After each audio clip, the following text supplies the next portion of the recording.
Hozir bitta chiroqni 3 ta, 2 ta va undan ortiq yoqishda korobkasi varianti. Bunda qanday bo'ladi?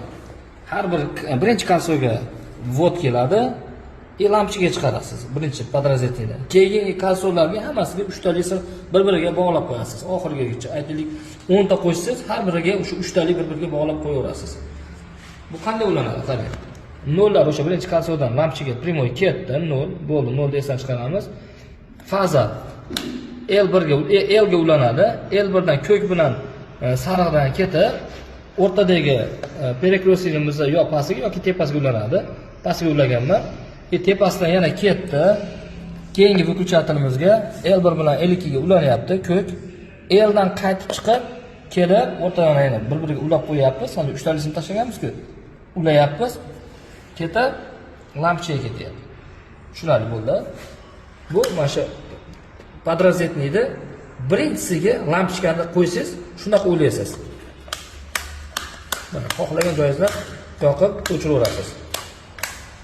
Endi oxiriga qo'ygan lampochkani oxirdan chiqarib olsangiz, qanaqa ulanadi? Uni ham ko'rsataman.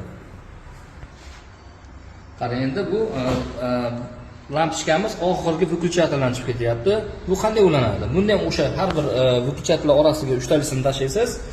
Birinchisini esdan chiqarmaslik uchun, chalg'imasligi uchun, bu yerda zamokaniya bo'lmasligi uchun 0 da to'g'ridan to'g'ri har birida ulab olasiz mana. 0 ketdi lampochkaga.